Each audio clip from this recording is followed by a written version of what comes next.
Hello and welcome to Casting Rolls. We're a bunch of theater nerds and good friends playing little D&D. We're so happy that you've joined us. Take us a moment to subscribe to the show. It takes just a click and gains our unending thanks. Drop us a like and leave a comment for Campaign 2. Our videos are uploaded here on YouTube every Friday, and we have tons of great content to explore. But without further ado, let's go ahead and start the show.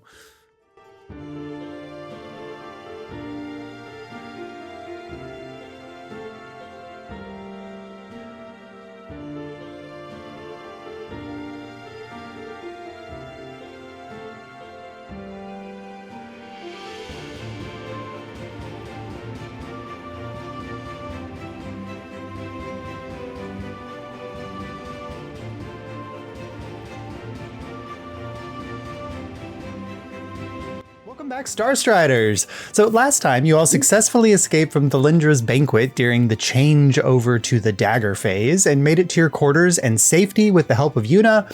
Almost. As the fear-inducing aura of Thalindra spread through the mansion, most of you saved from the effects except for Andalusite, who succumbed to the fear, their mechanical heart stopping. During the moments after his death, Andalusite found himself, and I don't know that was definitely not Andalusite.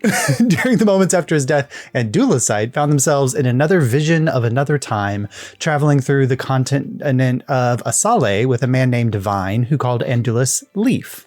Returning to the village, Andulus Leaf found a young girl, Adie, the little chicken, in their home before waking up. You all sent Yuna off to get more information about another witch, and as you rested, suddenly were attacked by the Prince of Frost, who broke into the chamber as you disappeared into the servants' tunnels, closing the secret entrance behind you. And so as you find yourselves in the servants' tunnels right now, it's just a kind of a straight shot. So I imagine you're continuing to move through, but you can feel the cold energy beginning to kind of like waft down the tunnel from in the chamber. And you can imagine the chamber that you've left behind is now encased in ice. And so you are all tearing through. What's our marching order through the tunnels? Bonnie's bringing Kieran up the will rear. go first. Okay, Kieran first, Bonnie up, bringing up the rear, everyone else in the middle. I can go to help Bonnie do like perception checks on where to go or something. I'll be up behind her. Do you want to perception checks for the behind or perception checks up front with Kieran? Oh, I heard it wrong. You're good. I think Bonnie closed the door behind us. Yeah. Yeah, I understand. I'll go up front. Okay. So as Kieran, go ahead and make a perception check. The light level's low in here, so if you do not have dark vision, I've got I think I put a cantrip. You got cantrip. Oh, right, you have produce flame I up. had light. Yeah, I produced flame. That's So it. you can see, I think it's 60 feet pretty clearly, and then with some dim light beyond that, Kieran, go ahead and make your perception check with advantage with Lucky's help. And as you guys are kind of Double nines. Double so nines. That's a 17. 17. As you all are making your way down the first initial tunnel, there are kind of little pathways that go up to other doors lining the tunnel, but the main tunnel goes straight forward with the ice closing in behind you. You just hear from the chamber, his voice like magically amplified. All I want is the world seed. We can make a deal for it. Where did you all go? And you can hear kind of crashing and searching in the chamber behind you. Immediate crash out is kind of charming. Yeah, I was about to say. I love it. And then, but you guys are tearing through. So what we'll say is there is, your perception checks will determine successful travel through the tunnels, Kieran. But the DC is going to be set against his investigation checks of the chamber that you left behind. So this is how fast can you get away from the location and kind of wheedle your way through the back tunnels so that he isn't tearing down behind you. So go ahead and make another check. You are trying to beat a 17. I hit 17. Okay. Once again, I'm rolling like ass. But with Lucky's help, we made it. Yeah. So you all kind of tear down, and the tunnel kind of curves as it's following some of the hallway patterns and the rooms that are shooting off of the hallways here in the kind of bedroom section of the mansion. And eventually you get to a place where you have a servant's staircase that goes up a floor. And it's like the tight spiral staircase, or you can keep going straight past it. Kieran, which way would you like to lead the party? Which way?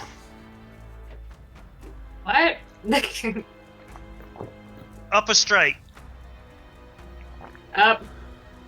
We go up. Okay, so you all kind of single file spiral up the tight staircase to your right, and then find yourself in another tunnel that's perpendicular to the lower tunnel below you, and has additional kind of offshoots. One of these, it seems like it perhaps goes to the greenhouse, because the door there just goes back behind that little podium where Prita was sitting before, and you can see the starlight shining in as you pass by. Go ahead and make another perception check, Kieran, and you're trying to beat a 15. Natural 19 plus 8. Nice. So 27.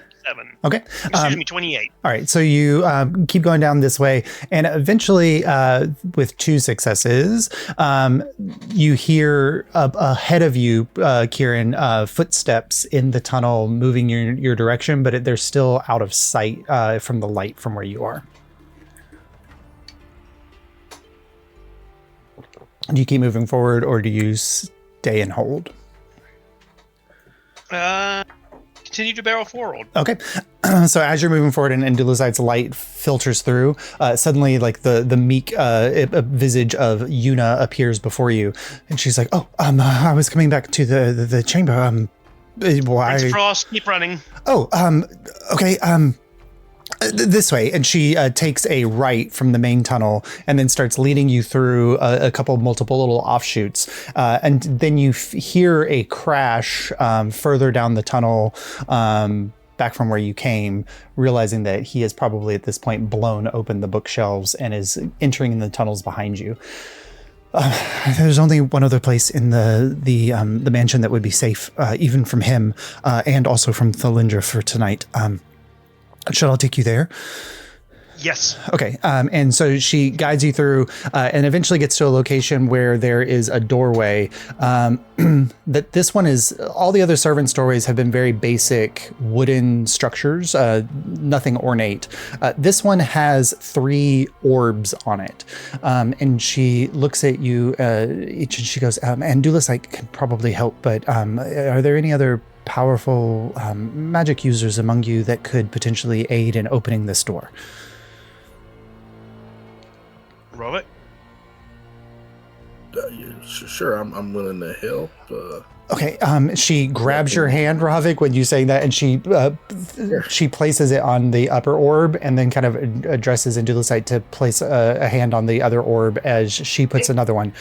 Okay, so this will require 2 successful Arcana checks to unlock the door as you're attuning to the magic. So the first check is to attune to the magic. The DC is 14. Should have been a lucky thing. No, I can't do anything right now. I will cast guidance on Ravik, who I think in this moment might need more help. Yeah. Yeah, I got 18 on the Okay. Really good, don't worry. 14, Ravik. Okay. Robert. Plus D4. Oh, a You 17. didn't need it at all. There you go. Perfect. Usually the electronic dice aren't nice. He's so good. Where are your actual dice? All right. So as you're all kind of tuned in there, suddenly the orbs begin to glow. And Dulicite, you recognize the magic very clearly. Like, this is a kind of a witch's protection spell. And for the next roll, Dulicite, you'll have advantage on the roll, or you can pass that advantage to Ravik and you roll straight. But Ravik, you're kind of tuning into a magic that is very different than what you normally work with here.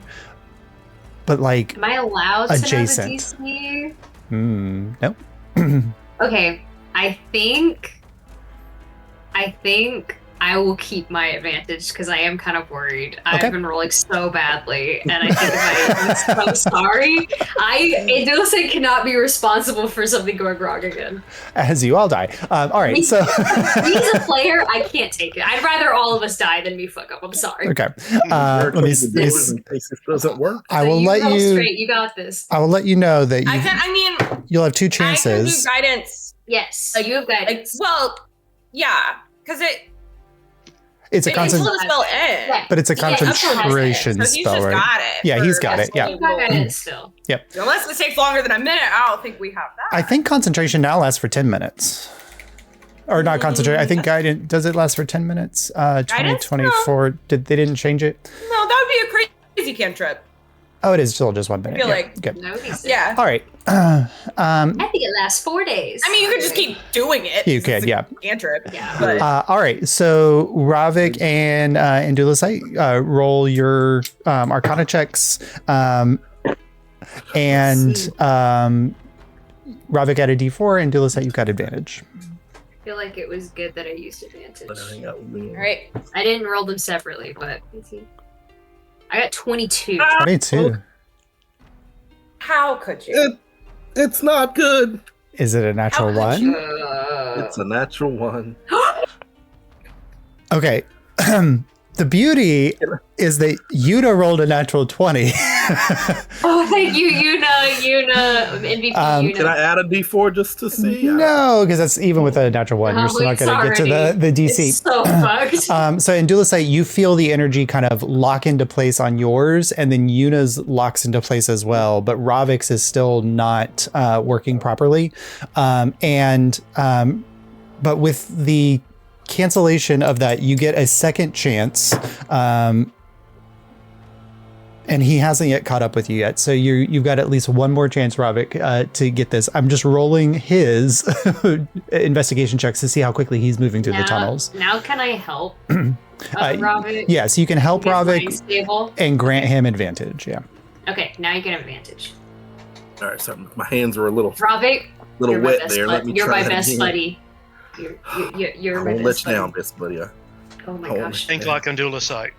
Oh, this is Oh, with duh. advantage. With Okay. advantage, because Indulisite and Yuna are like are guiding you through the process of trying to understand the witchy magic. What does a natural one like that look like? Like he drop kicks the orb? Like what is the? Did you roll another natural one? I rolled a 1 and a 9. Okay. What do you add? Okay. Okay, add a D4 and also your. Look, his Arcana. curse with online dice is real, you guys. It really is. Wait, your plus to Arcana is 0. Zero? Why did we ask you to join us? That's what I said. Why did we ask you? I do have a +5, so it is crazy that we're making him do this right now. But I'm not gonna I argue. said Lucky would be a better choice. I said a 9. I rolled a 4 on the D4, so 13. Okay, 13. that's good. You start to feel the magic clicking into place, Ravik, but it doesn't quite latch. We'll see if you get another chance before you start to feel the Can effects of the cold. try to also hold the orb and like see if I can? Like, I'm not gonna take it But out we of his swap. hand. I think we have. That I think feels it's like, mean. Take it if you have to take it. I'm not. No, I'm but not I gonna think take it's it out of his hands. That two- feels mean. I think it's Can two I like? actions. Can I to like? do it. You know, also like. I'm we not a both prideful roll man. If you here, need to take over you know. Okay, let's see. this, I spilled all this spray. Lucky just looks Okay. over and is like, What is center, this roll? center So- yourself and unfuck this mess. Lucky, if you can succeed on the initial Arcana check just to get a grasp of the magic, then I'll let you roll in addition to Okay. Ravik. How much? I don't know The, why I'm asking the DC. I'll Yeah, I roll. think the mean, initial okay, DC was 14. Like the game works. Yeah, the initial Okay. the initial DC was 14 to understand the magic. I rolled an 18. Okay, So, good. Okay, so now you and that took an action. Let's see how our Prince of Frost is doing. Lucky, you're also my best buddy. Okay, so Ravik and Lucky, both of your hands on the orb. Go ahead and roll. I'll let you know that this is the last chance before the Prince of Frost finds this tunnel. He just rolled a 19 on his investigation. Shit, What a bro. whore. So nervous. Just a straight roll. That's a natural 20. I knew you could do it, Ravik. I knew Fuck these it. digital dice. Fuck these digital dice. This is what we've been saying. You have to roll the dice that Jace gave you. I got a 22. 22. Okay. So as Kieran, you're kind of watching back down the hallway, keeping an eye, and at the edges of where Andalusite's light begins to go into blackness at the edges of the dim, you can start to see like the fractal patterns of frost building up on the walls behind you. And the moment that cold begins to fill this hallway, Ravik, Lucky, you both lock in and you feel something click and the door swings open in front of you. And there's kind of a blast of air, the warm smell of patchouli and lavender. And then you charge in and the door seals behind you. And you're in a completely darkened chamber. And then behind you on the other door, you just hear, witches and their locks. You don't think I can find a way around, do you? And there's frost beginning to build up on the edges of the door. But unlike the doorway in the room that you were in before, as the frost builds up and starts to creep inwards towards the lock or toward the mechanisms, something is melting and repelling it, and it's just turning to steam and rising up on the door behind you. Eunice turns around. Okay. One, I didn't bring you here. You've never set foot in this chamber. Two, welcome to Thalindra's library. And she kind of claps her hands and suddenly lanterns and torches light blues and reds and purples around the chamber, casting kind of this iridescent glow in the space. And library is an interesting term for this space because there are no books present here. You all look around and see hanging from the ceiling thousands upon thousands of dream catchers, intricately designed pieces, circles with yarn of various different colors and shapes with various objects dangling from them. And on a workbench where there's more dream catchers that are in the process of being built. But you are in a space where you can feel some element of calm as that kind of warm feeling washes over you. And Yuna's just kind of looking around in the chamber. But you guys have kind of a little free reign here as this is a safe space within the mansion for the time being. So if we've never been here and we got to avoid him, how do we get out? That door, and she kind of motions the main door, that one locks when the change happens. It prevents Thalindra from coming in here when she's not the heart. So in the morning when she changes back, that door will unlock. And also, I think the protections that would prevent him from harming you should go back into place then, unless they've made some kind of bargain in the meantime. I suppose that will do. Thank you for helping us. Well, I was coming back to bring the information to Ravik that I found. I thought that he wouldn't have been able to find your room, but he maybe put some kind of tracking spell or something out on you all. Or on the world seed itself, perhaps. That would make sense. We should figure that out at some point. Well, that was perfect timing. We probably would have been in a world of hurt without you stumbling across us. If I may be so bold, what did you find? The information that I was asking about. The information is on other witches is Thalindra can't gather information on other witches. She can tangentially gather information by pulling from their retinues or entourage, but not on them themselves. So there's just some elements of Misande's or Morisan's that I can share with you. Is there anything in particular that you would like to know? And I can let you know if I have that element of information for you. Well, Morisan, information about her relationship with the nature of the relationship with Albahar, how well they get along. It sounds like it's not all lovey-dovey and roses. I don't know how it is in your experience with your witch's retinue and Dulasite, but the machinations within a witch's realm somewhat mimics the workings of a court. There are powers that are vying for certain privileges or access, and they do not always necessarily work together to achieve those goals.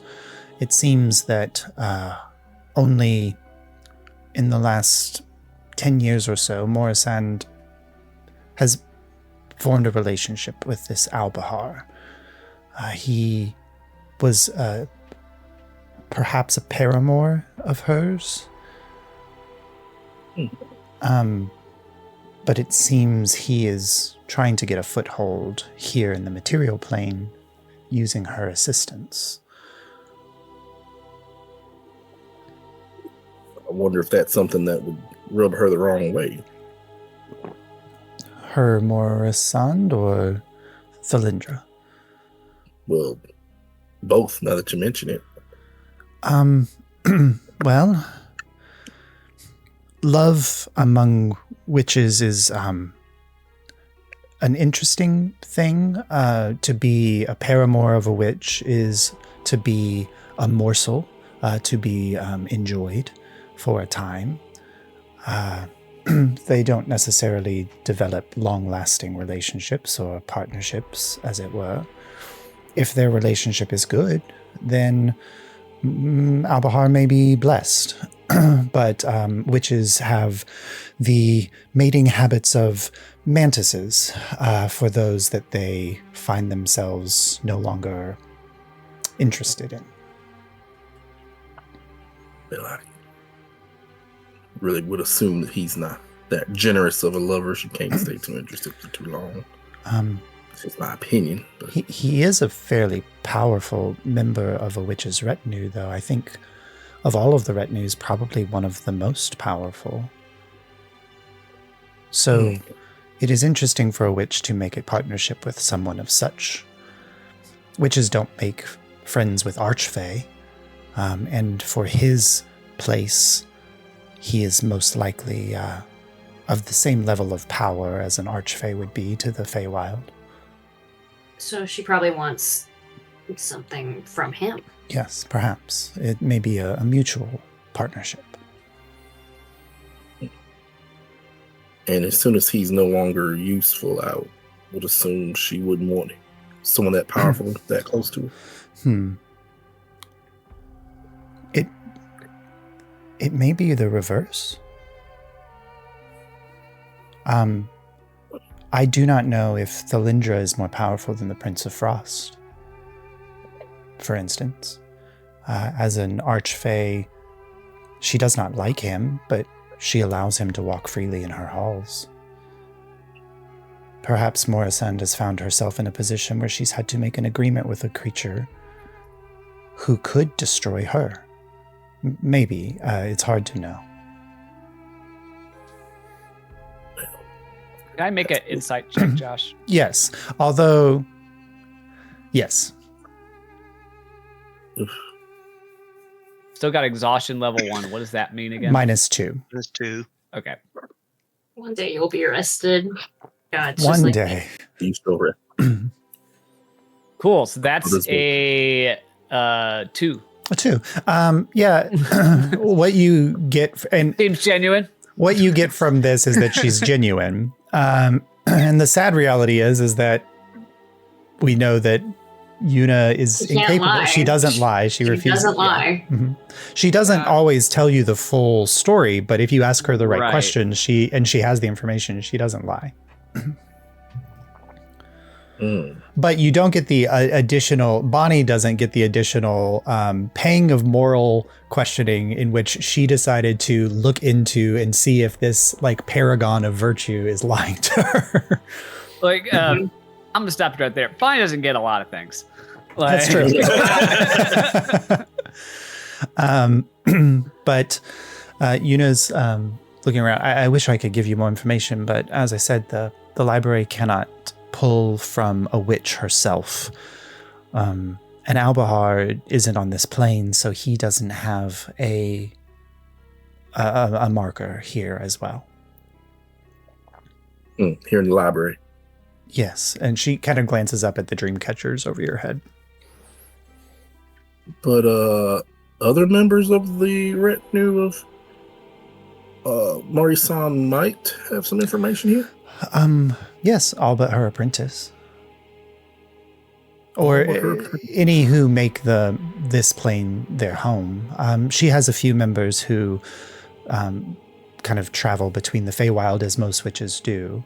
And if they are not present on this plane, then she wouldn't have their current whereabouts or information, but she has some. Una, why don't you just point me in the right direction and I'll do a little perusing on my own if okay. She kind of looks at how you use these. she looks up the dream catchers and she starts motioning, and you see like 3 dream catchers fall from the ceiling and just kind of float down below. Those 3 are members of her retinue who are present on the material plane, or at least have been in the last few weeks. And I assume these are memories or experiences that they've had. So I think every witch has a way to keep tabs on their domain. I'm not sure how the Fey Treader does it in Dualisite, but I imagine when deals are made, she knows that they are. As Thalindra is the dagger and the heart, she works in the realms of people's dreams, what they desire, whether it be good or bad, dreams or nightmares. And so when people sleep, she is able to pull information from them.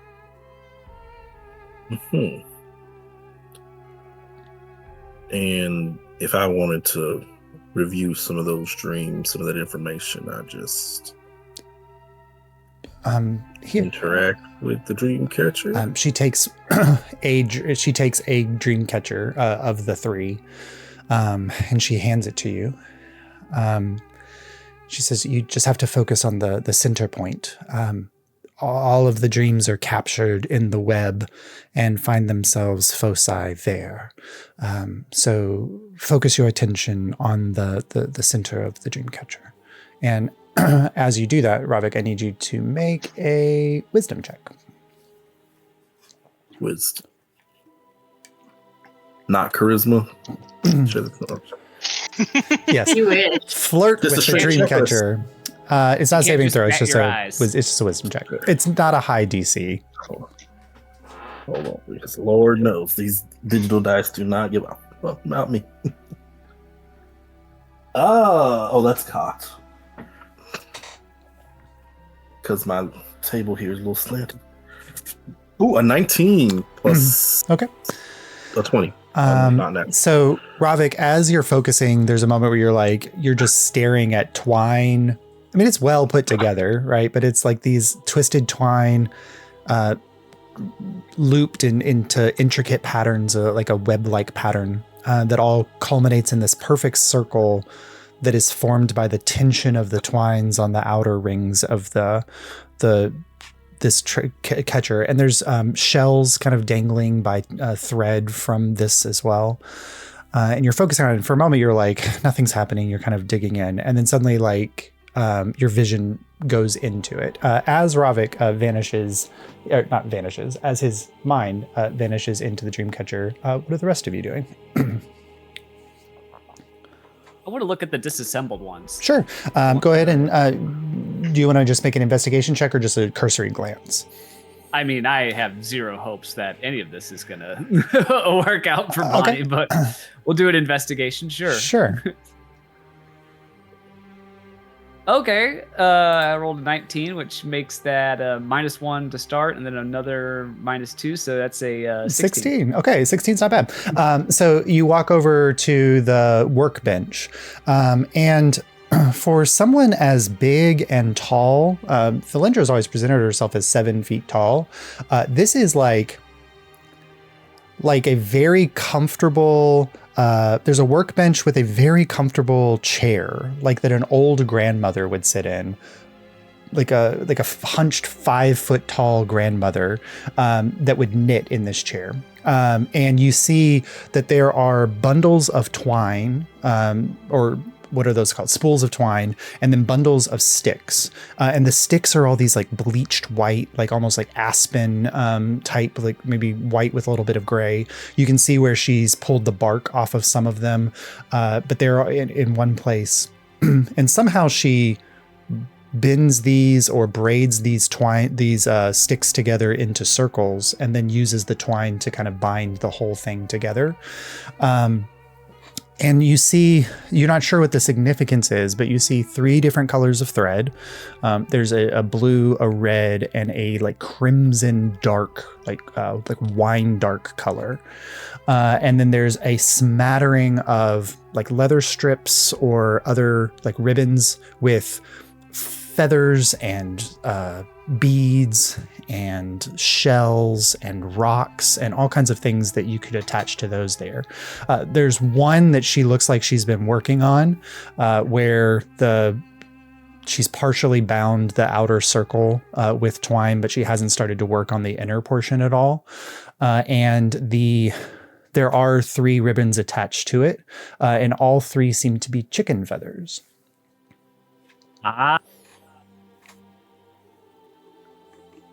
Atwood knows what this is. Bonnie might not. I'm going to call Endulicite over. Okay. Endulicite, yeah. Do you think this has anything to do with your Yaga, your Baba Yaga? Josh, I want to pick it up and inspect it. Okay. As you're looking at it, Yuna's message was fairly clear. She cannot use the dream catchers to watch on other witches. That would be a violation of coven practice. And that protection also extends to official apprentices. Yeah, so I assume it's not related to me. But you can make an Arcana check. Sure, I would love to.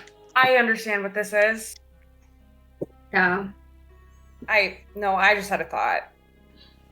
No, which one is that? I'm not I've there. got 2 thoughts. Jace isn't there, you know? Oh, that's the nat. Go down the corner. That's the nat 20 on this dice. Mm-hmm. Let's go. So that's 20 something. Okay. 20 a lot. 20. The official unit. The official unit of the. Shut up. 20 a That lot. needs to be a shirt. Look, it was 20 a lot. 20 a lot. 20 a lot.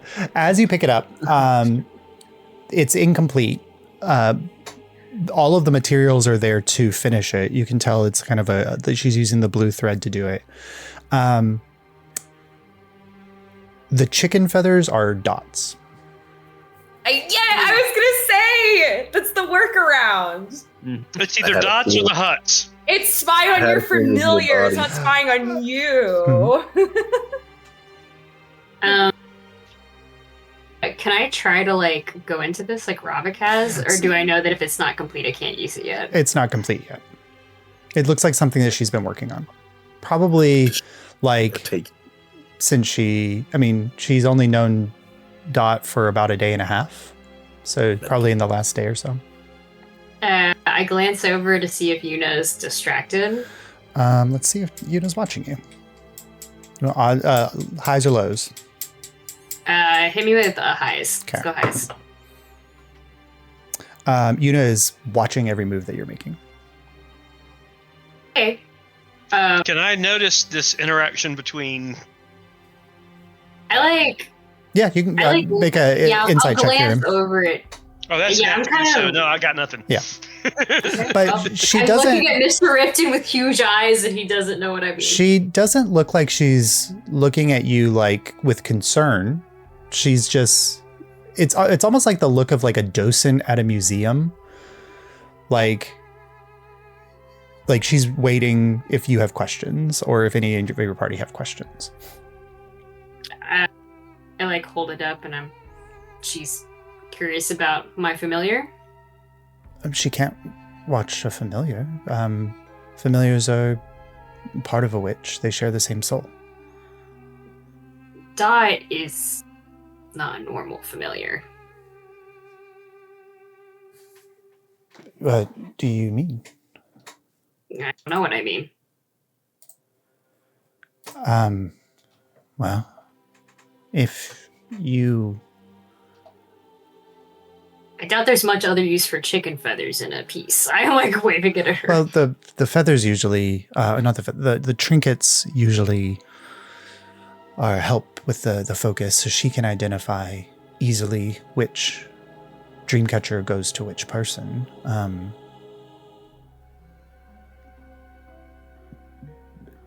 Maybe it doesn't work. I don't. We could finish it and see.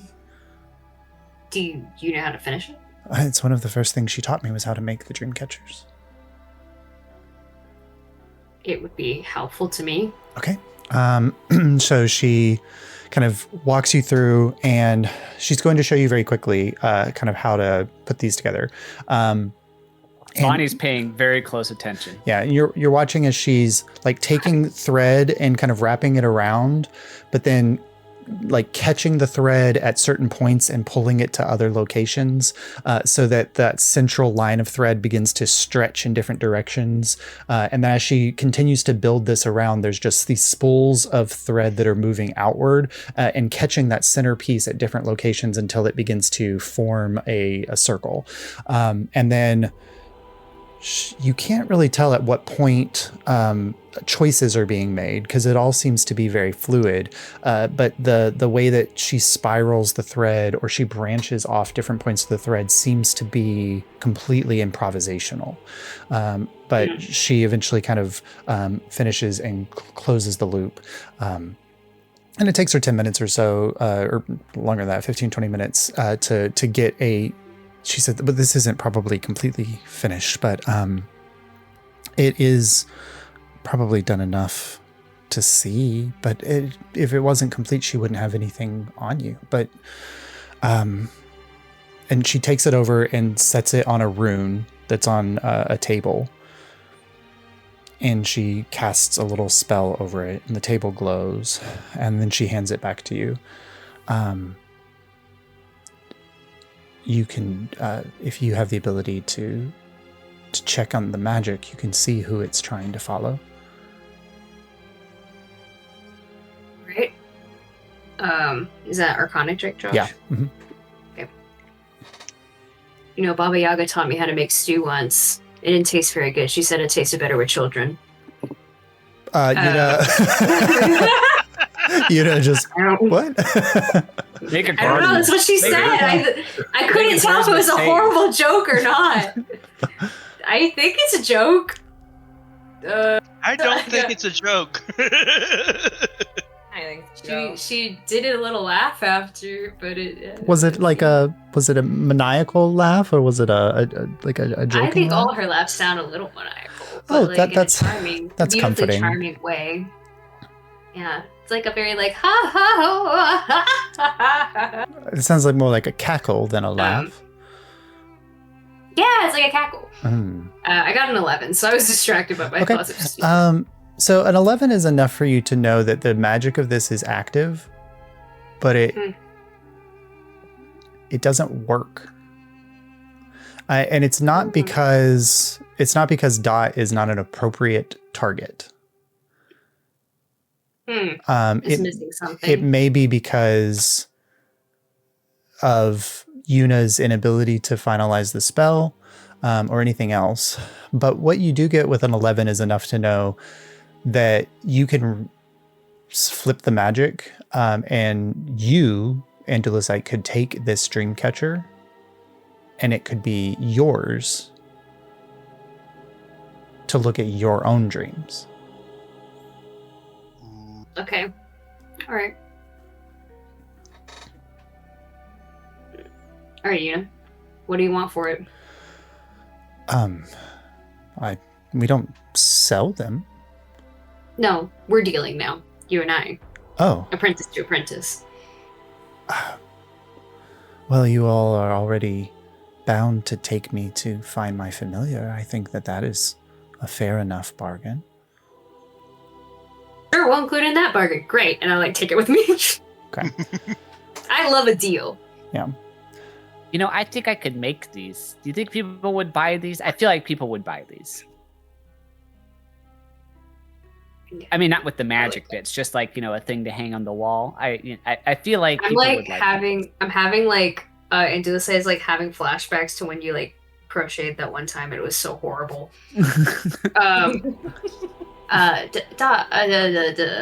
Bonnie, maybe we should start with a few simple lessons first, and we can work our way up to this kind of thing. What, like mittens? I can do mittens. Last time you did a mitten, there was no thumb. There is just one kind of shape, like a round.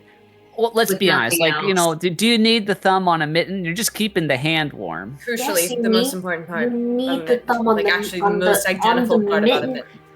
Well, if I was making an oven, needs a if I was thumb. making an oven mitt, sure. But if you just want something to keep your hands, it's called like a muff or something. I've heard people say And that you could sometimes. just make a sock instead. Like hand just know how to socks. make- I could see that catching on. Hand socks. Okay. Okay. There are creatures that don't have thumbs. Could be for them. Well, you're just a It break. could be accessible. That's so true. Dottie- Me thinking about mittens for people who lost thumbs. I don't think he was talking about that. Yeah, Enigma goes, I don't have thumbs. Enigma, I think you. Enigma, would you be interested in purchasing Thumbless I'll Enigma give kind it of to bounds over to you, Lucky, and goes, I would never buy anything that Bonnie made, ever. Well, good thing it's free, and I'm gonna take one out. Why do you have one? Oh god. Yeah, can I cram it onto Enigma's head? Oh, you can try. You can roll a You have the hit points to be doing this right now. Oh yeah, I'm back. You I'm back to your full. abstract's gonna take you out right now. Okay, I'm is back to that full? We're in good Another shape. layer of exhaustion. Alright. Back Yeah, on. okay. No. I if got you- hit points. It's exhaustion. I need to take off. so you need an acrobatics check to keep up with Enigma's To wrestle a movement, cat. and you're trying to wrestle a cat, A winged cat. a winged cat. Did we Yeah. heal, by the way? Yeah. You can. Yeah, we had a long rest. I think Yeah. you all had a Okay. long rest. I think everybody did. Yeah. Yeah. Okay. All right, Well, it acrobatics. would have been nice if somebody told me that. Oh, sorry. Sorry. I'm kidding. I didn't ask. Sorry. I very specifically didn't ask. Oh, and I forgot that Vigil's here as well. Yeah. I got a 6, Little Josh. Vidge. A 6. Vigil and We all love that. not only Oh, Vigil and is here, Bolton and Enzel. Yeah. Bolton and Enzel Yeah. are here, by the way. We got them back. Good. Yeah. The moment the object is presented into your hands, Enigma is in the rafters, sitting up there staring down at you, and just kind of shaking his head. I'm not wearing it, Bonnie. Not now or ever. You have to sleep sometime, Enigma. I will sleep when I'm dead, rabbit. You're a He's cat. so You sleep all the cute. time. Yeah, it's true. So cute. But you're getting a sense here, Andalusite, of Mhm. that anybody on the material plane who's not bound to a witch in the way that you are, potentially there's information about them that you can gather from this library. I'd share with everyone. Feel for snooping? quite What about a the powerful people that thing. came on the ship? I'm gone. I'm gone. I'd like to be snooping, please. Okay. So as we'll go into Ravik's pull on the thing here. Kieran says that, and you see a light bulb go off in Lucky's head, and he's gone. He's gone so fast. Yep. You finally walked in. All right. Can Kieran assist Lucky? Yeah. If you want to follow, you can. I don't know how much I'll let you see, but yeah. I'm not gonna. I have no interest in looking in. I will help you find the right one so that you can look in. I don't think I tell anyone what I'm doing. I think I just bounce. Yeah. Okay. Ravik, as you focus down into the Dreamcatcher, and you're hearing kind of conversation, Yuna talking to Indulusite, Bonnie, Enigma in the background. All of that fades out into just like mumble. Like you're still present in the room. You can still hear what's going out, but it's like the teacher in Charlie Brown energy for everybody else. As suddenly like this wash of imagery begins to fly past you. And it's very difficult to comprehend what you're seeing because what you are seeing are the dreams of an individual. But there are flashes of images.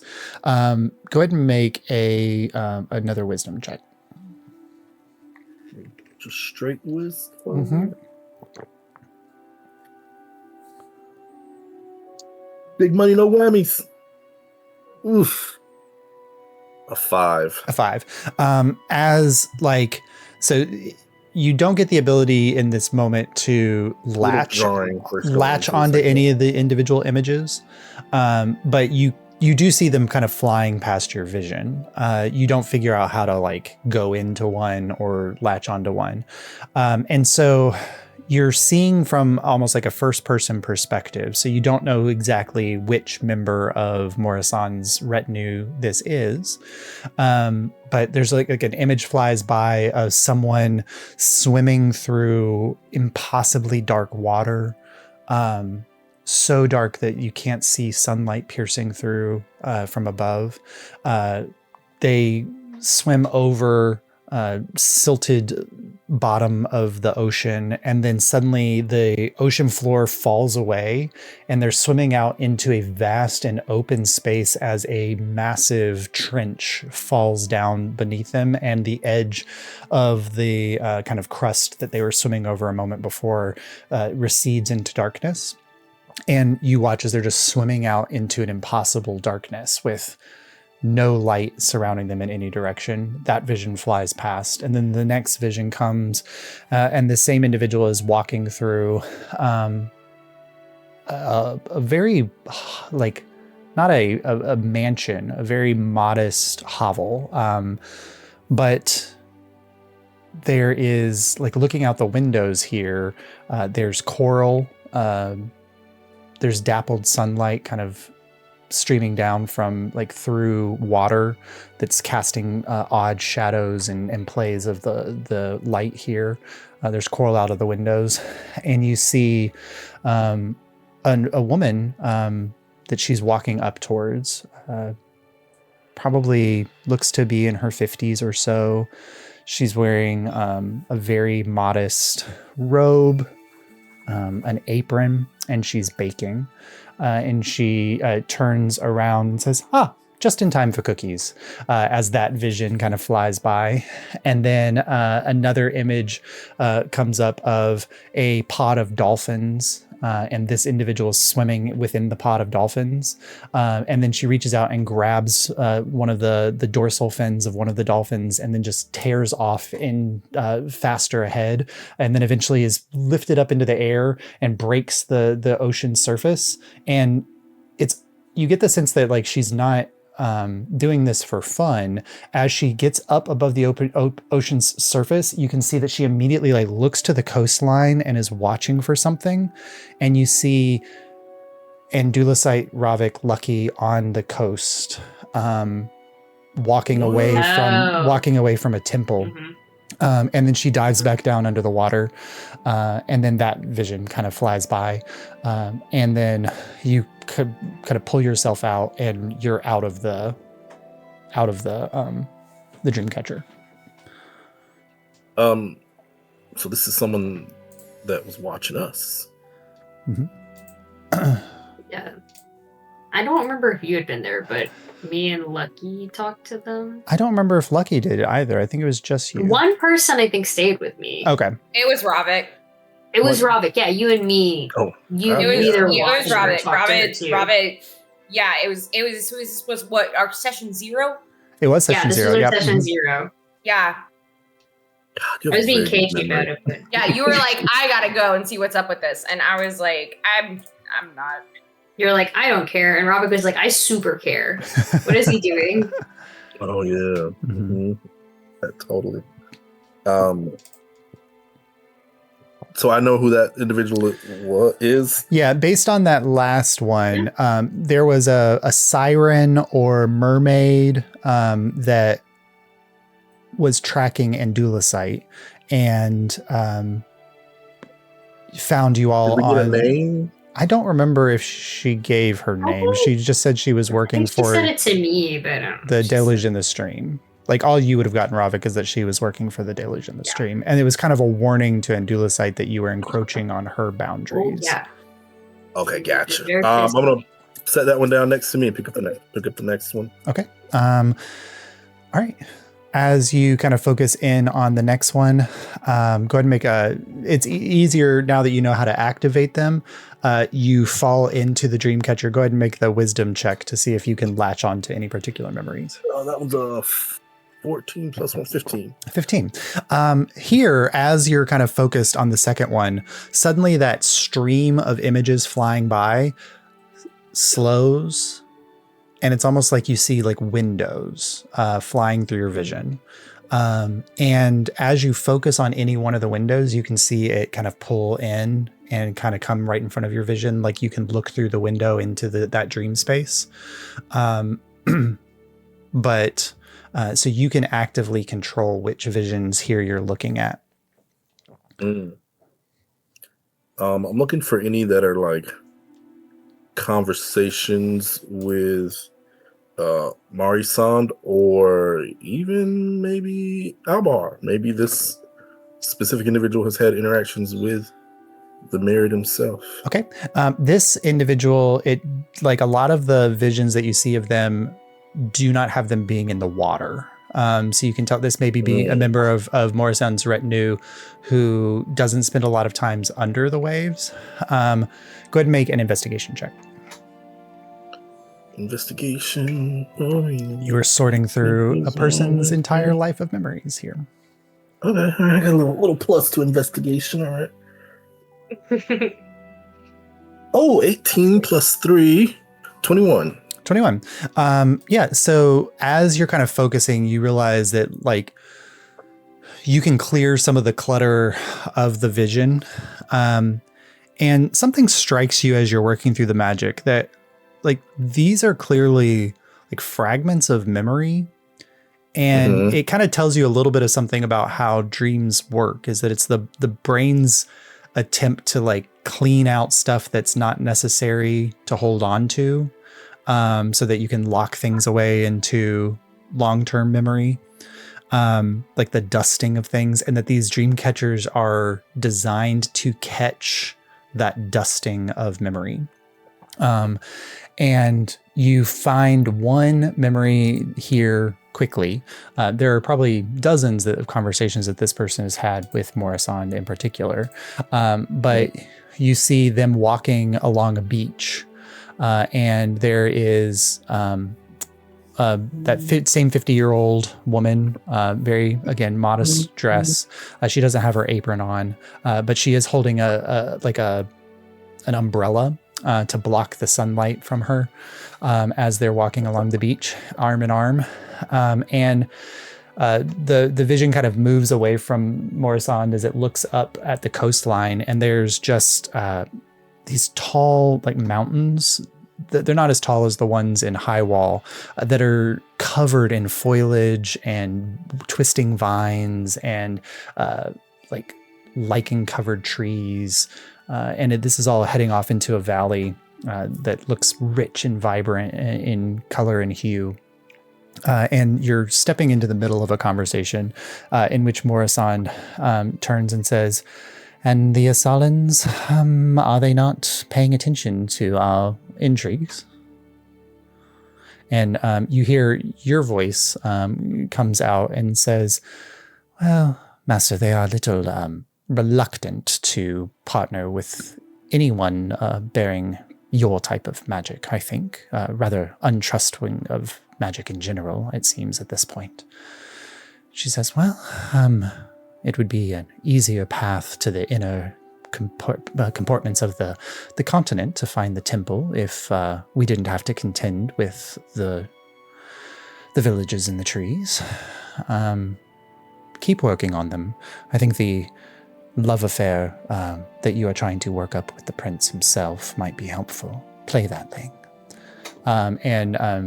Your voice comes out again and says, "Well, I'm trying, but he is not exactly forthcoming with his amorous behaviors. Perhaps I could ask the dagger in the heart for advice." And Morrison says, "No, we don't talk to that bitch unless we need to." And the vision kind of fades. Well, it's like there's not a lot of love between the different factions here. Do you say that out loud? Yeah. That's Robert. Classic Robert. Yuna says, "I don't think that there's love between any of the witches." Well, why is that? Was there something that drove them apart? I mean, they've created their little conclave of the six that 7. keep them. She power. looks carefully at Endulicite. 7. Oh, 7. Yeah, 7. Pardon me, Endulicite. Yes. I apologize. I wonder if the She is gods. the head. I wonder if the gods loved each other. Not to say that witches are like gods, but Ravik, have you ever had to do? They did. Ravik, have you ever had to do a school project? You know, you all have to work together, and then you don't like each other, all are different, approach problems differently. But you are trying to work beside each other. Doing some of the same things, but I imagine it's. Oh yeah, I understand the sentiment. I grew up on a ship with people 2 and 3 times my age, so it's kind of just do what you're told. And at the end of the day, we were avoiding individuals like the risk breakers. And I glance over at a certain individual. You know how we all are in this room right now? yeah, and acting Bolton just smiles. not alike. I wasn't looking at Bolton. Vigil. Yeah. Vigil is Vigil. When you look over at him, he is absolutely not paying any attention to you. He has a Dreamcatcher in his hands. Oh, That's fine. You can. he's looking into something, huh? He can focus his attention elsewhere. I'm still keeping an eye on him. So I understand the sentiment perfectly. You got to get the job done. It doesn't matter who you like or who you're sleeping with at night. No, I think that it is more a check on their power. When the witches all agree to something, they are all empowered by that agreement. So the less likely they are to agree, the less powerful they are. It is a rare moment when the conclave all comes to a consensus, but consensus brings an increase of their abilities dramatically. Well, can I ask, who exactly are they uniting against? Why do they need to merge their powers? They don't. I'm not sure exactly who created the witches.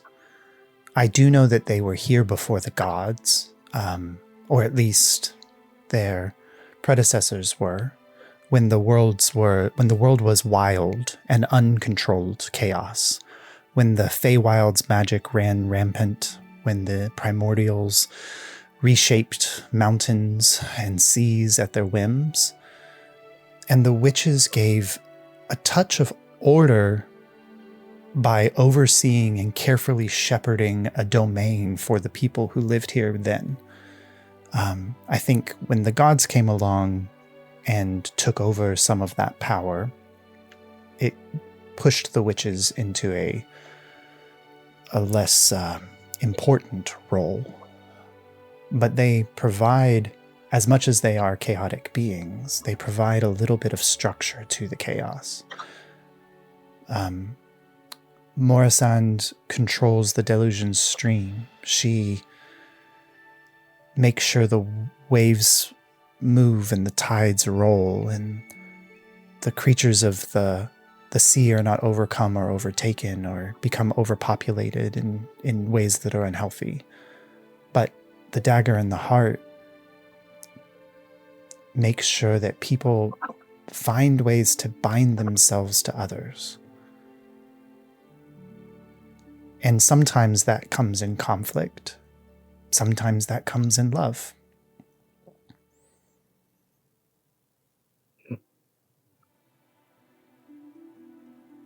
Well, that's very poetic way to say that. You're very forthcoming with a lot of this secret witch information. None of this is secret. Oh, just not common knowledge for myself. There are secrets that I cannot tell you the answer to, Ravik, and there are probably secrets of my masters that I do not know myself.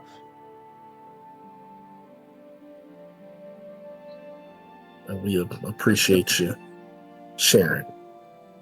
You asked. Nonetheless. You asked the question. I think it would be rude not to answer it. Mm-hmm.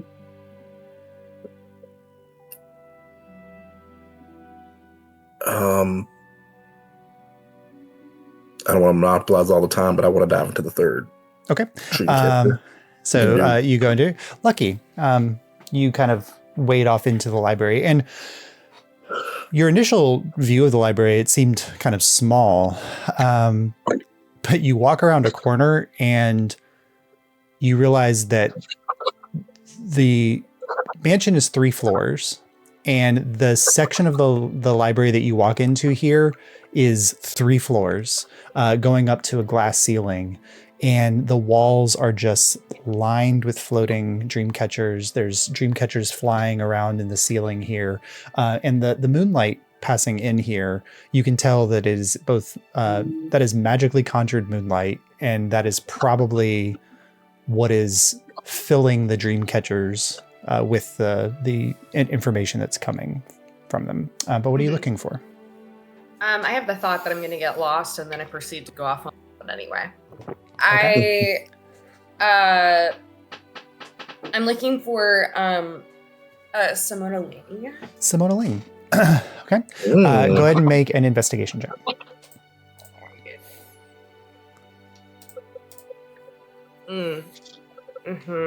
Yeah. Pretty interesting. I got a 7. A 7. Okay. That's, Yeah. No. As you're kind of like, you're not exactly sure, like, where's the card catalog? Like, how do you? Right. Wait, this isn't the Dewey Decimal System. What is this? And as you're thinking about Simona Ling, like you're thinking Simona Ling.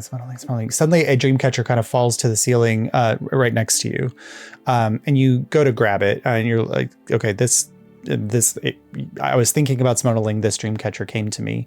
You can make a wisdom check to dive into it if you like.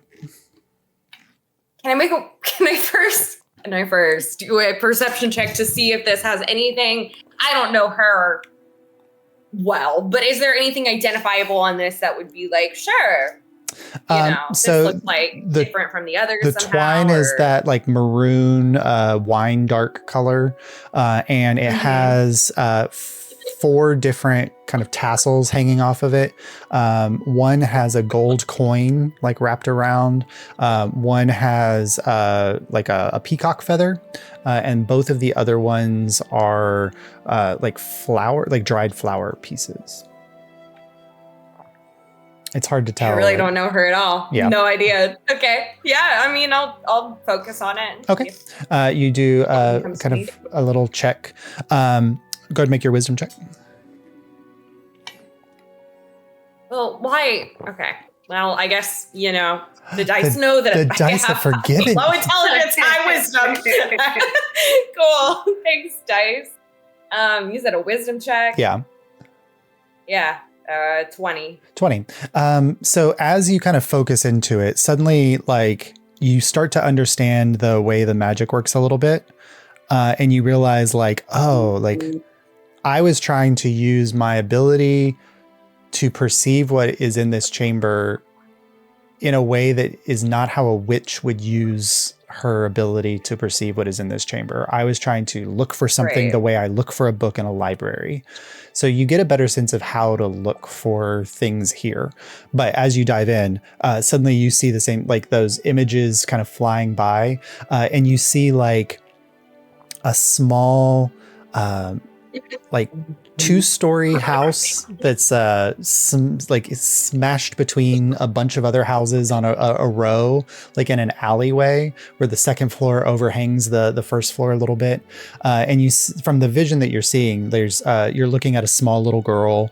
She's brooming the front stoop off, and you hear the voice of the little girl, and she just says, "Mom, so are we going to the park after this?" And your voice comes out, and she goes, "Well, Simone, you've got to finish your chores." And she goes, "Oh, that's so funny, Mom. I'll finish my chores as soon as you promise that we're going to the park." And she goes, "That's not how this works." And then the vision kind of fades. But you're getting the sense that like there's from the visions that you see here, a young little girl named Simone who seems to be named after her mother, whose name is Simona. But you definitely don't see anything like a right. This may just be a random person. This is just a random person named Simona. Yeah. Oh, that's so funny. I was like, oh, don't make this a charming young, like, oh, she was a precocious young girl. No. Like, Yeah. That would be like her. But yeah, after perusing a couple memories, you're like, no way. But there's something like as you're pulling this away, like the knowledge here of like, if she's keeping an eye on a random woman who lives in a random town somewhere, who is she not keeping an eye on? Right? Like, Yeah. Cool. Love the witch of mass surveillance. All right. Yep.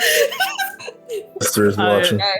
The heart and the dagger and the ring camera. All right, sure. The panopticon. Panopticon. I would, now that I have a little bit better understanding of how to do this, can I try this again and not like look for it actively, but try to like see if I can magically summon the right name to me? Make a wisdom check. And instead of focusing on the name super hard, focus on like the person. Good. Make a wisdom check. Okay. All right. You can't give yourself guidance, can you? You can. You got this, me. Sure. All right. That is a 17. 17. Yeah. So eventually, like, one of the devices kind of floats down, and you were not calling, or you're not like looking for something. You weren't calling out for something. You were feeling the energies, and you're a little bit more confident that this is Simono's Dreamcatcher. Okay. You already know how to dive into it, so you don't have to make the initial wisdom check. But if you would like to activate the search function, basically, you would need to succeed on another wisdom check. Yeah, I want to activate the search function. For sure.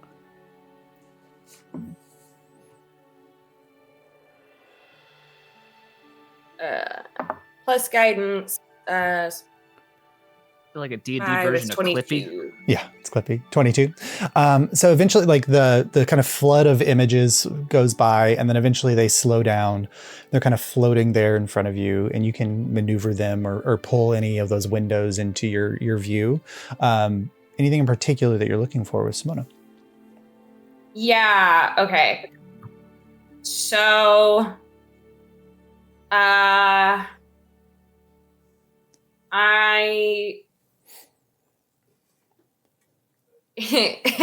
this is so foolish because I guess I'm just looking at pictures, but anything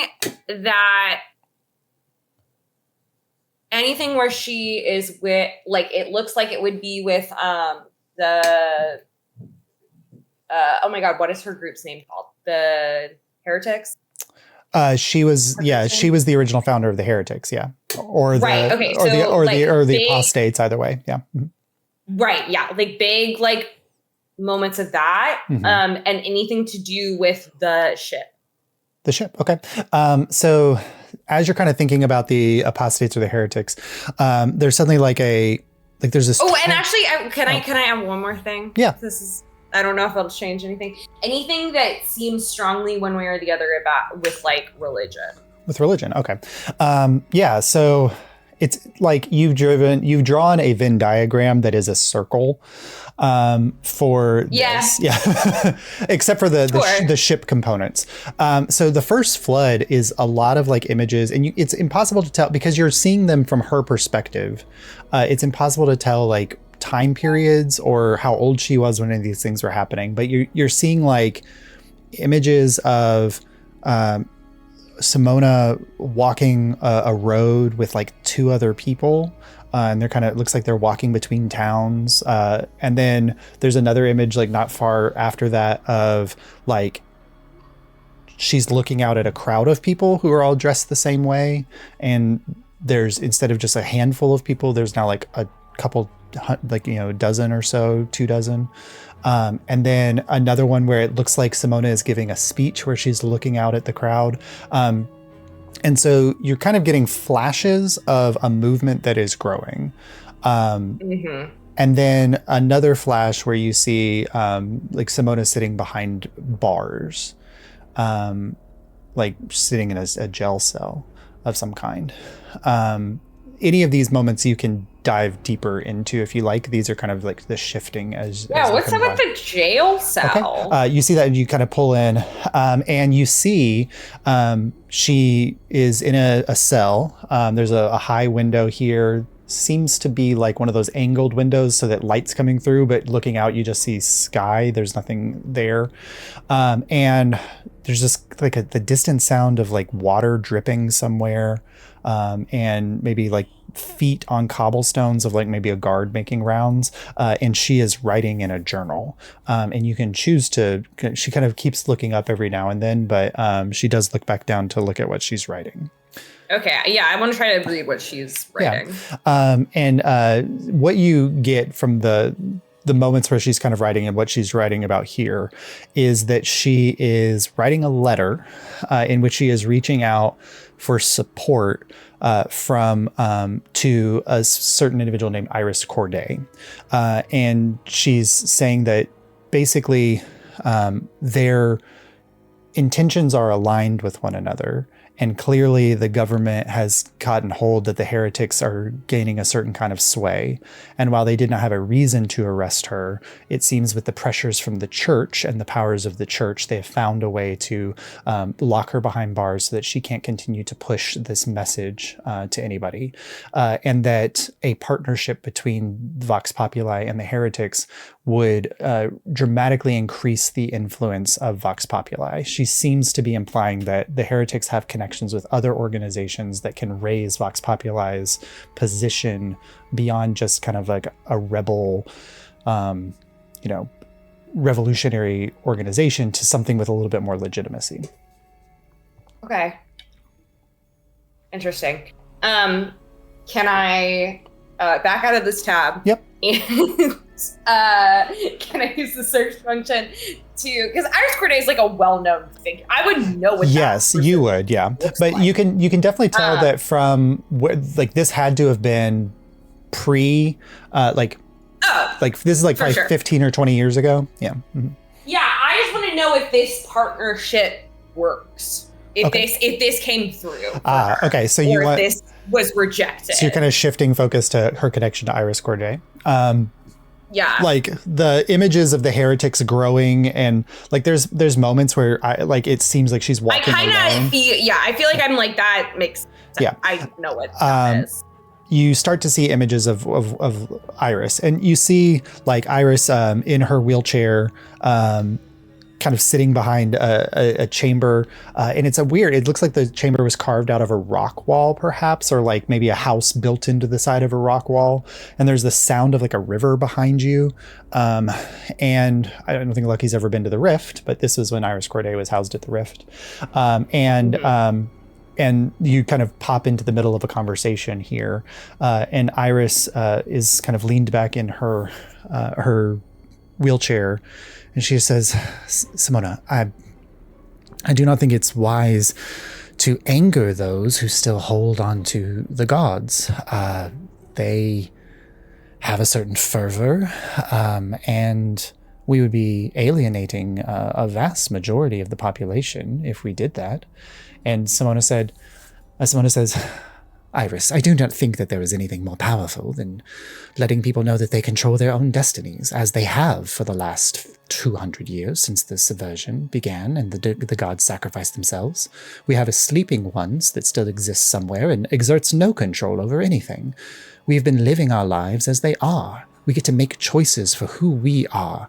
We do not have to follow the tribal ambitions of deities who lay down... fast forward Yeah. button. Yeah. Yeah. But I think it's one of those things where like Lucky is like if you could see Lucky watching it, it's like eyes glazed over, being like, "Oh my fucking god!" she talks for a little while, and then Iris comes back, Sure. and Iris says, "I have no love for the church. I have no love for their machinations. Who do you think controls the crown? Who do you think is holding on to power? They don't fight to keep their religion alive because they believe that the gods may return. They know that it controls the masses. But that control is rather real, Simona, and it cannot be so easily brushed aside. I cannot make a formal declaration of partnership with you at this time, but I support your work from the sidelines." Simona kind of stands in silence for a moment. "Well, when the New Order rises and the church finally falls,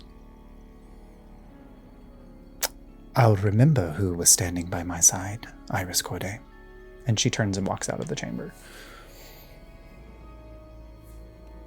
Okay. And there's other visions. You see a vision of them like probably years later in the Hall of Voices. Iris in her official chancellor. And Simona being like, well. Like Iris is in her official chancellor garb, and Simona's also there. These girl boss ex-girlfriends. You see some images of them like in the actual like passing laws or doing the work of that. Right. But they you know enough to know that like they are in the same coalition, but they are on opposite sides of that coalition. So depending on so if the government shifted, Simona would be lifted as Iris fell. But they partner up enough together to keep control away from the patricians and like the rich families. They work enough together to keep them to the sides. Yeah. All right.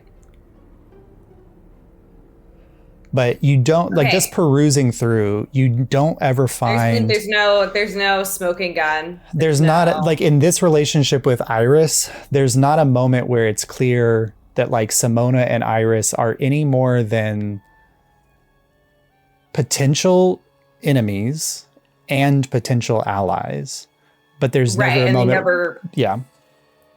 Okay. Now, just thinking about Iris, there is one random memory where Iris isn't present in the memory, but it's still it's still floating in this.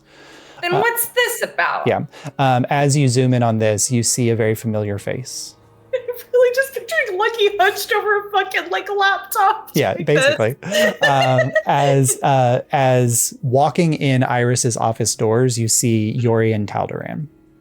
Oh, you fuck. Oh, okay, yeah. Okay. And Sure. Simona kind of leans back in a chair and says, "So, Mr. Taldaran, is it you are?" And he goes, "Yes, that's my name."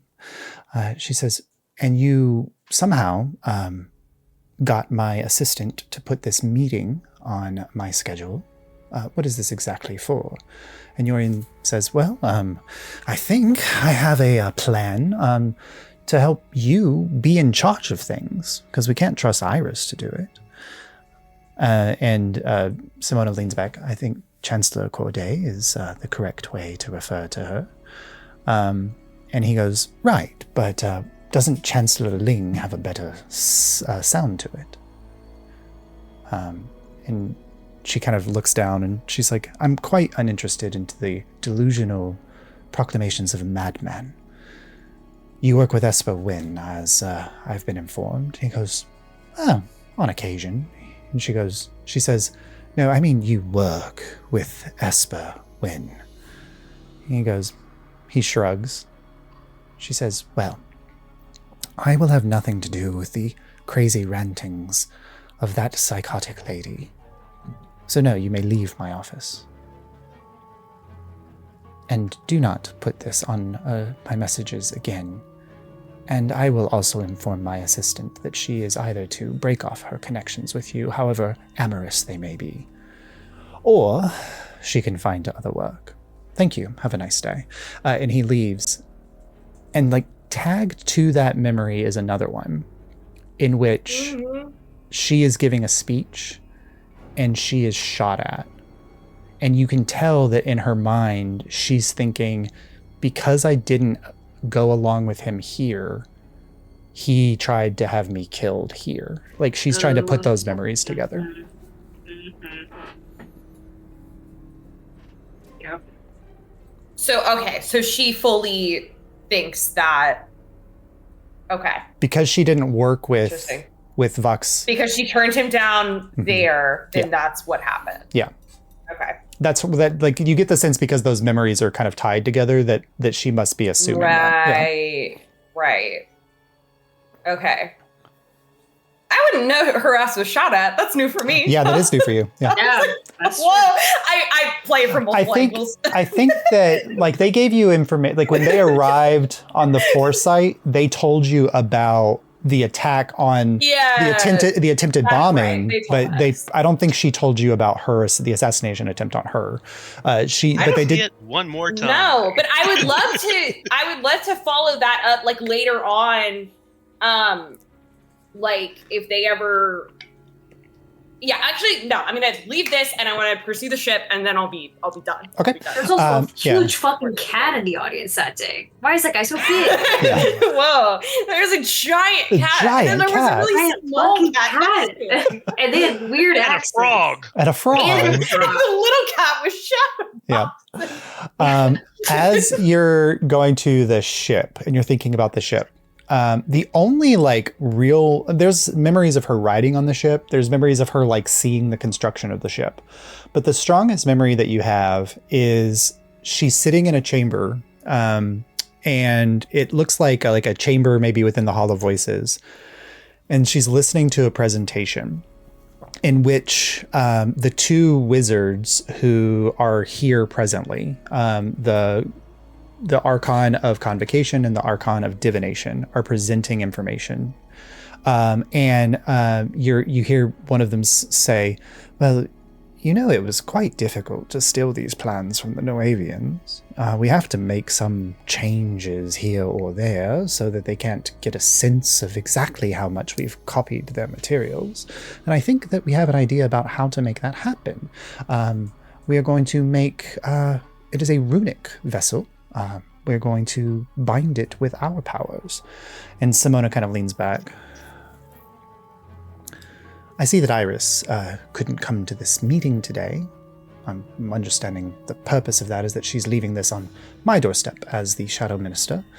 I want nothing to do with your weapons of war, wizards. And the two say, no, this is purely a manifestation of peace. If the Noavians had these plans, do you not think that they were thinking of building a vessel such as this themselves? And Simona kind of says, are we in the business of building weaponry to challenge and one-up our partnered neighbors? And the wizards say, well, I think we are in the business of protecting ourselves in the event that our partner neighbor finds that their floating island does not provide them the resources that they require to sustain the growth that they imagine. Simona kind of looks down. Well, I believe there's other continents that they may be interested in finding. I see no reason to waste our resources on the construction of this vessel. I will take this up with Iris. And that's where that vision ends. But clearly the vessel got built. Yeah. And for some reason, there's no conversation that happens between Iris and her in her memory about the vessel.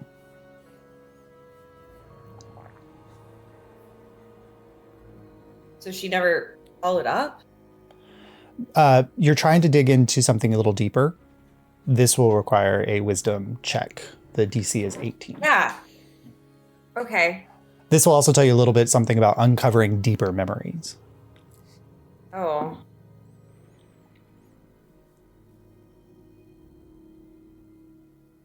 $24. 24. And as you're kind of thinking about that and you're asking that question, a very tiny window appears in your mind. And you realize that like the windows are big. The windows are clear because these are like something that this person thought about enough that it kept showing up in their memory over and over again. And as the mind was trying to clear it away, these are things that got locked away in long-term memory. What you found is the smidge of something that probably didn't. And it is, she is handed a letter from someone. She looks at it. She looks at the crest. She breaks the crest. It is a note that is no longer than a sentence long. And it says from Iris Corday, that meeting is not important to me.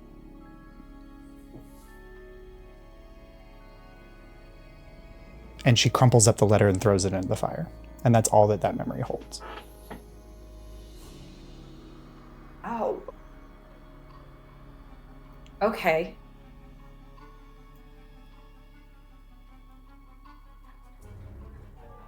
All right.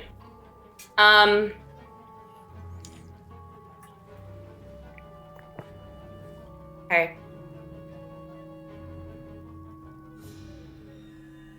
Then, I don't know if there's anything else I need to pursue here.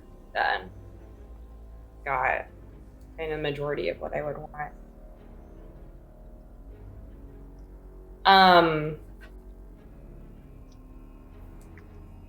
Yeah, I think I'll pull out. Okay. You pull out. Kieran, Bonnie, and Alicite, anything that you're exploring in the library? Yeah. Cassandra Dawnshredder. Cassandra Dawnshredder, the wizard. Mm-hmm. Okay. I'll let Bonnie go. Though. Yeah, Bonnie, what were you looking for? So Bonnie feels kind of bad about prying into other people's minds. So like she feels that the only thing she can do is to find someone that she has like no connection to at all. So she's just trying to find the dream catcher that like looks the weirdest. Oh, okay. Make an investigation So check. like find like someone who is definitely like one of the most interesting people in here. Just with, like the moss dream catcher. Yeah. It's just, and Kieran, you're looking for Cassandra Downshredder. You don't yet know about the wisdom element of it, so make an investigation check because that's how Kieran would approach it. Investigation. What do I need to roll, Josh? Investigation check, Bonnie. You're looking for the weirdest one. Nat 20. Oh. +4 on my bonus dice for 24, +5, so 29. 29, and then Bonnie, what you get? Goose egg. A goose egg. Yeah. I'm So looking for one too. Do you want me to roll? yeah. What are you looking for? I'm looking for corianders. Corianders. Yeah, I'm looking for corianders. I'm being a little shitty. Okay. Yeah. What do we roll for this? I want you, Andalusite, to also roll a. Whatever it is, it makes sense. I want you to roll a wisdom check, just to see if like there's something about this that would strike your interest beyond just am I checking out on an old flame. I got 13. A 13. As you're looking for corianders, there's a question about how far back does this go? Yeah, exactly. Does she have dream catchers of people who are no longer alive? But you are looking for corianders. Kieran, you're thinking about Cassandra Dawntreder, and you see like there's a dream catcher, like a beautifully constructed dream catcher, and it has several like focusing gems on it, which make a total sense for somebody whose mind is all about divination and looking at that element of like you would use those types of gems to focus that energy. It kind of falls down to you. Bonnie, you see one that like looks like the circle is made not of branches, but is entirely made of bark. And so it almost looks like one of those, what's those bugs that make those cocoons that look like jagged things that there's a Pokemon that is loosely based on it. Like it looks like that. And the string is very thick around it. And the dangling bits off of it are like a ferret skull. And then another one of the dangling gem or things is like the desiccated remains of like maybe like a fish's like bladder or something. Like it's very odd, the objects that are there, but it kind of falls down to you. Kieran, make a wisdom check as you're digging into this one. Wisdom check. Couldn't be a wisdom saving throw. Nope, it's just a wisdom check. That's a 16. 16. That's enough to dive in. And you start to see the images flying by. Cassandra Dawntreder is she's not an elf like a lot of the other witches are. And so she is, or not witches, wizards are. So her life is much shorter, but there's still hundreds of memories here. Anything in particular you're looking for, or do you just want to grab a random memory? The purpose of the ship. Okay, then you will need to make a wisdom check to activate the search function. Bonnie, make a wisdom check to dive into this one. Yeah, Bonnie like holds it up to her ear like a conch shell. Like yeah, it doesn't make any sound. But you do watch as like you've seen Ravik, you've seen Andalusite, Kieran kind of holding the sides and focusing on it. So after a moment, you're able to kind of realize that's what you should be doing. Wisdom check or wisdom save? Just a wisdom check. When your mom gets a smartphone for the first time. Yeah. Natural 20. What? Genius. Never mind. Okay. So with a natural 20, Bonnie, you fall into this thing and you see all these memories flying by. And you seem to have found is a very weird thing. Like you're watching someone's life kind of flash by, like the memories of their lives. But it's just like a weird moment as they're flashing by that you see like there's suddenly a break in things. Like their life looks one way in their memories, and then suddenly their life looks dramatically different in a way that's not like, oh, my house burned down and I had to build a new house, but I still live in the same neighborhood, or like I lost a family member. Like it's like the colors changed in their memories. And I gave you this one because you got a natural 20. Okay, I'm gonna go. It's like you can grab random memories without having to do the search function because you don't even know what you're searching for, or you can try to do something else. I'm gonna try to find the point where it's like the switch over happens. Okay, you can kind of watch where things happen, and you kind of grab something, and you step into a memory, and like you get the sense that the person, just like looking at the memories, you get the sense that you're looking at the memories of like a man who's like 28, maybe 30. Somewhere between 28 and 35 years old, but is literally like a 90-year-old man. He's like his body is this is like 28 to 35, but everything about him, like he lives in a hut by himself, and he like makes his own things out of wood, and he whittles, and he smokes a pipe, and like occasionally people will come by and visit him, and he seems to hunt and gather pelts and then sell those to people for food, and he grows his own little garden. Like he's a very isolated individual. And then there's suddenly like a memory that shifts, and you can tell that like he's no longer in that little hut. He is carrying himself differently, which is hard to tell from a first person perspective, because he's no longer kind of like ruggedly like walking through the world. Like he's very like upkempt and like walking calmly through things. And he seems like you could see like the edges of a bushy beard in his vision. And that's completely gone in this next vision. Like he's took a bath and shaved. And even like the clothing that he's wearing, like he was wearing just like furs and simple garb before. He's wearing like a fine robe. And you see like there's an image of him, and he's just walking into a town. And there's another individual next to him also wearing a robe. And they're walking into a town, and they meet somebody, and he greets them. He's like, "Hello, how are you doing today? It's a pleasure to be here. Is there an inn that we may stay at?"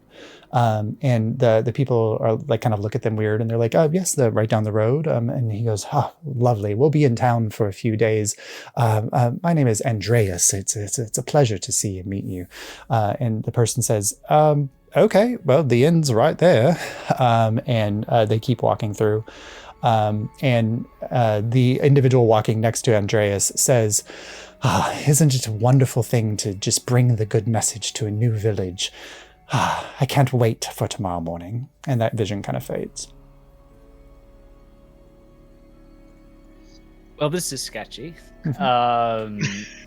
I've got an idea. Yeah, I do too.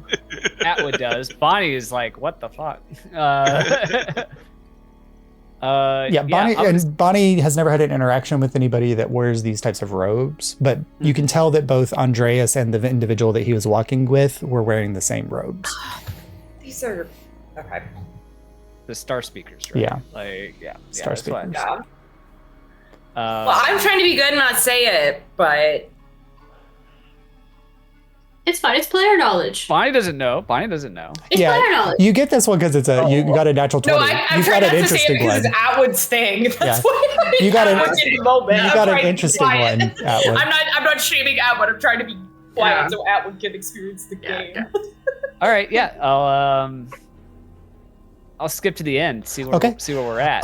So it's very interesting, as that the further that you follow this storyline of memory of Andreas, like going from town to town, you can tell that occasionally he travels with a carnival that goes to town and kind of like excites people while handing out like tracts or sharing the message of his tribe to people. There's a moment where somebody approaches Andreas in one of the memories and says, "You've finally ascended to the next stage. You have an invitation to come to Starfall." And Andreas is like, "Oh, that's wonderful." And as the memories get closer and closer to Starfall, like they begin to kind of fall apart. Like it's almost like maybe Andreas is dreaming less, or his dreams are less consistent, or more fantastical.